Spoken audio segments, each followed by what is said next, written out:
শিলচর শহরের জ্বলন্ত সমস্যা হল নিত্যদিনের তীব্র যানজট। এর অন্যতম কারণ হল ক্রমবর্ধমান টুকটুকি এবং ই-অটোর দাপট। ট্রাফিক নিয়মনীতির তোয়াক্কা না করে টুকটুকি এবং নীল রঙের ই-অটোর ইচ্ছেমতো চলাচলের ফলে জ্যাম লেগে ভয়ঙ্কর পরিস্থিতির সৃষ্টি করছে। জ্যামে ফেঁসে অতিষ্ঠ হয়ে পড়েন নিত্যযাত্রী সহ শিক্ষার্থী এবং অফিস আদালতের কর্মীরা। রেহাই পায় না মুমূর্ষু রোগী বহনকারী অ্যাম্বুলেন্সও। শিলচরের যানজট সমস্যা প্রায় সময় সংবাদ শিরোনাম হচ্ছে।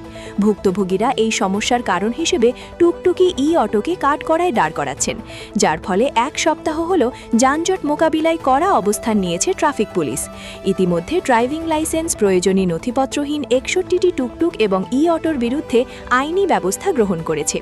এতে দেখা যাচ্ছে আচমকাই টুকটুক এবং ই-অটোর সংখ্যা অনেকটাই এদিন কমে যায় শহরে। মূলত শহরতলির বাইরের টুকটুকি এবং ই-অটো শহরে প্রবেশের ফলেই যানজটের সৃষ্টি হচ্ছে। সঙ্গে রয়েছে ক্রমবর্ধমান বাইক এবং ছোট বাহনও। যত্রতত্র অবৈধ পার্কিংও জ্যাম লাগার অন্যতম কারণ। এবার নড়ে চড়ে বসেছে পুলিশ প্রশাসন। শহরের ট্রাফিক ব্যবস্থা নিয়ন্ত্রণ ও শৃঙ্খলাবদ্ধ করতে এই অভিযান অব্যাহত থাকবে বলে জানিয়ে দিয়েছে ট্রাফিক পুলিশ।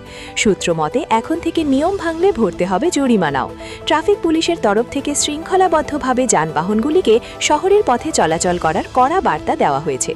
সমস্যার স্থায়ী সমাধানের লক্ষ্যে মাঠে নেমেছে ট্রাফিক পুলিশ। এই অভিযান শুরু হতেই শহরে প্রবেশে ভয় পাচ্ছে বাইরের টুকটুকি এবং ই-অটোগুলি, যার ফলে এদিন শহরের রাস্তায় এগুলির তেমন ভিড় পরিলক্ষিত হয়নি। এই অভিযানে সমস্যা অনেকটাই লাঘব হবে বলে বিভিন্ন মহল আশাবাদী।